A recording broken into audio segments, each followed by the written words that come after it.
हमने उसमें 31 अगस्त तक जो है हमने प्रदेश सरकार को टाइम दिया है कि हमें बिना किसी शर्त से वन टाइम के रजिस्ट्रेशन देके हमें भी रेगुलर किया जाए। अगर प्रदेश सरकार जो है हमें रेगुलर नहीं करती है तो हम मजबूरन 31 अगस्त के बाद धरने पे बैठेंगे।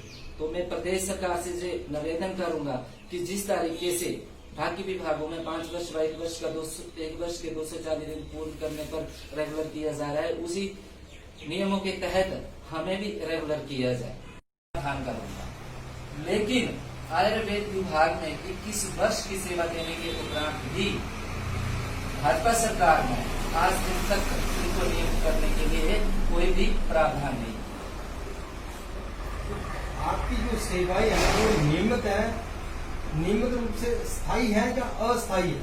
हमारी सेवाएं स्थायी है, लेकिन स्थायी होते हुए भी आज 21 वर्ष की सेवा देने के उपरांत भी हिमाचल प्रदेश के माननीय मुख्यमंत्री जी से ये कहना चाहूंगा कि 21 वर्ष की सेवा देने के उपरांत दैनिक वेतनभोगी कर्मचारी बिना नियमितीकरण से ही दैनिक वेतनभोगी पद पे जब रिटायर होता है तो वह अपने घर में जाके उसका जो परिवार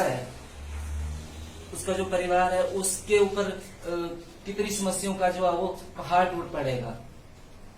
अन्यथा ना तो उसको कोई पेंशन की सुविधा है, ना उसको कोई ग्रेजुएटी की सुविधा है, और ना ही प्रदेश सरकार द्वारा उसको कोई आर्थिक सहायता जो है मुहैया करवाई है।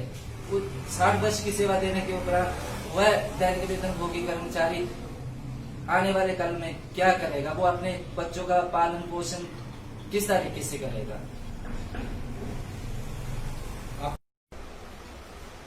आपने अपनी इस सेवाओं के लिए कब से गुहार लगा रहे हैं? हम जो शुरू में जो प्रदेश सरकार के नियुक्त थे, जब जो हमारी नियुक्ति की गई तो उस टाइम जो है हमें नियुक्त करने के लिए जो 10 वर्ष व 1 वर्ष के 240 दिन पूर्ण करने पर जो वो नियुक्त किया जाता था। 2005 में पार्ट टाइम से बनाए दैनिक वेतनभोगी कर्मचारी डायरेक्ट जो है वो रेगुलर कर दिए गए। उसके बाद हमें जो है 12 वर्ष की सेवाएं देने के उपरांत जो है हमें दैनिक वेतनभोगी कर्मचारी बनाया गया। दैनिक वेतनभोगी कर्मचारी बनाने के बावजूद भी 2017 में एक कैबिनेट में प्रदेश सरकार ने निर्णय लिया था कि जिन कर्मचारियों का 5 वर्ष व 1 वर्ष के 240 दिन पूर्ण होने पर नियमित किया जाएगा। लेकिन आयुर्वेद विभाग में इन नियमों की भी अवहेलना हुई है। इन नियमों के तहत जो है कोई भी कर्मचारी रेगुलर नहीं हुआ है। हम जब भी अपने आयुर्वेद डिपार्टमेंट से मिलते हैं तो हमें एक ही आरोप लगाया जाता है कि आपको रेगुलर करने के लिए हमारे पास रिक्त पद नहीं है। जबकि हमने पूरे हिमाचल प्रदेश में आरटीए डाली तो उसमें लगभग 200 के करीब जो है आज भी रिक्त पद खाली चल रहे हैं। आप देख रहे हैं ANB न्यूज।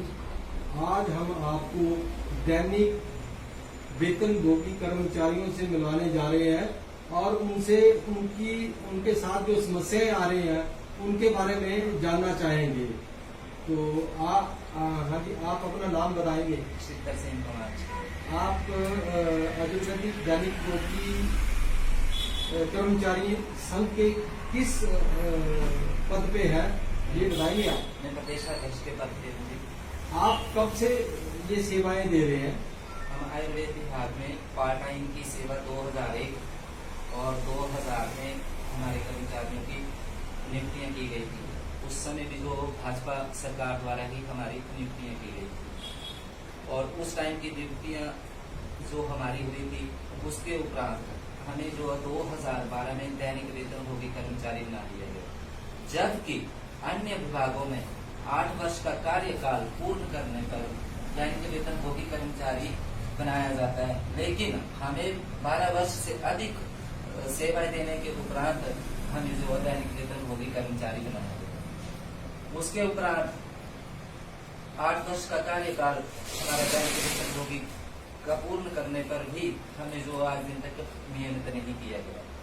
हम माननीय मुख्यमंत्री जी से और आयुर्वेद मंत्री जी से कई बार मिलकर हिमाचल प्रदेश के आयुर्वेद दैनिक वेतनभोगी कर्मचारी संघ की एक बैठक हुई है और उस बैठक में मैं प्रदेश सरकार को ये संदेश देना चाहूंगा कि जो हमारे साथ दिन प्रतिदिन जो सतेला जो व्यवहार किया जा रहा है वो ना किया जाए। हमारे साथ जो अन्याय हो रहा है हमें न्याय दिलाया जाए। क्योंकि अन्य विभागों में 5 वर्ष व 1 वर्ष के 240 दिन पूर्ण करने का प्रयत्न कर दिया जाता है, लेकिन हमारे विभाग में 5 वर्ष तो क्या 8 वर्ष का कार्यकाल पूर्ण करने पर भी रेगुलर नहीं किया जा रहा है। हम जब भी प्रदेश सरकार से मिलते हैं तो हमारे ऊपर एक आरोप लगाया जाता है कि आपको रेगुलर करने के लिए हमारे पास रिक्त पद नहीं है। जब हमने पूरे हिमाचल प्रदेश में आरटीआई डाली तो उससे हमें पता चला कि आयुर्वेद विभाग में लगभग 200 से अधिक रिक्त पद जो वो खाली चल रहे हैं। हमने प्रदेश सरकार से कई बार गुहार लगाई कि हमें इन रिक्त पदों पे ही रेगुलर कर दिया जाए, लेकिन नहीं किया गया। फिर भी हमें रेगुलर नहीं किया गया। तो मैं प्रदेश सरकार से ये कहना चाहूंगा कि जो हमारे साथ दिन प्रतिदिन जो अन्याय हो रहा है, इस अन्याय को मद्देनजर रखते हुए हमें न्याय दिलाया जाए। आज की डेटेड में 21 वर्ष की सेवा देने के उपरांत हमारे जो कर्मचारी हैं दैनिक वेतनभोगी पद पे रिटायर हो गए हैं। कई कर्मचारी हमारे नियुक्तिकरण की आस में आकस्मिक मृत्यु को प्रदान हो गए हैं, जिससे भी प्रदेश सरकार ने उनको कोई भी आर्थिक सहायता जो मुहैया नहीं करवाई है।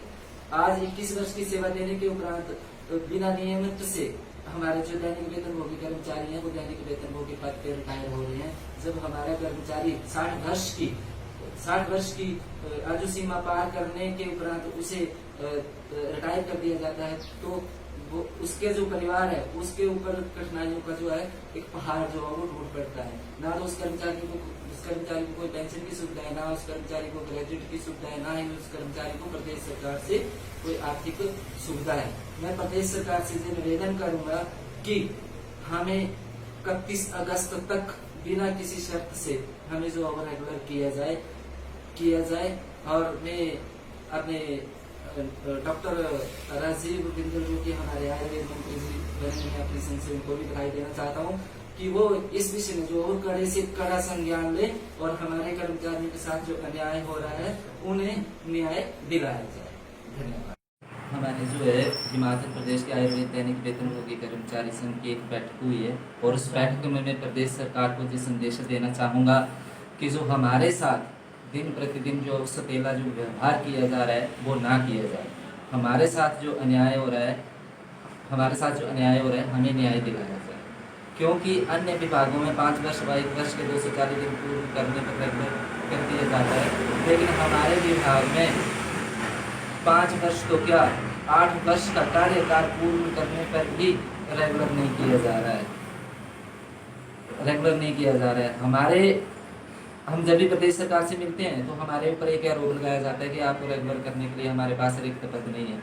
जब हमने पूरे हिमाचल प्रदेश में आरटीआई डाली तो उससे हमें पता चला कि आयुर्वेद विभाग में लगभग 200 से अधिक रिक्त पद जो वो खाली चल रहे हैं। हमने प्रदेश सरकार से कई बार गुहार लगाई कि हमें इन रिक्त पदों पे ही रेगुलर कर दिया जाए, लेकिन नहीं किया गया।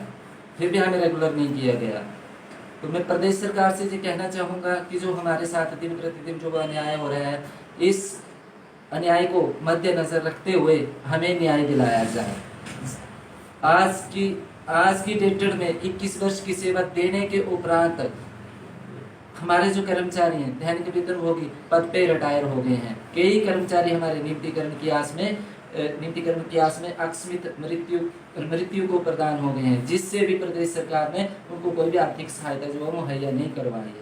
आज 21 वर्ष की सेवा देने के उपरांत बिना नियमित से हमारे जो दैनिक वेतनभोगी कर्मचारी हैं वो दैनिक वेतनभोगी पद पे रिटायर हो रहे हैं। जब हमारा कर्मचारी 60 वर्ष की आयु सीमा पार करने के उपरांत उसे रिटायर कर दिया जाता है, तो वो उसके जो परिवार है उसके ऊपर कठिनाइयों का जो है एक पहाड़ जो है वो टूट पड़ता है। ना तो उस कर्मचारी को कोई पेंशन की सुविधा है, ना उस कर्मचारी को ग्रेजुएट की सुविधा है, ना ही उस कर्मचारी को प्रदेश सरकार से कोई आर्थिक सुविधा है। मैं प्रदेश सरकार से ये निवेदन करूंगा कि हमें 31 अगस्त तक बिना किसी शर्त से हमें जो रेगुलर किया जाए। और मैं अपने डॉक्टर राजीव बिंदल जो कि हमारे आयुर्वेद मंत्री जी बने हैं, मैं अपनी संघ से उनको भी बधाई देना चाहता हूँ कि वो इस विषय में जो वो कड़े से कड़ा संज्ञान ले और हमारे कर्मचारियों के साथ जो अन्याय हो रहा है उन्हें न्याय दिलाया जाए। धन्यवाद। और बाकी मैं अपने मीडिया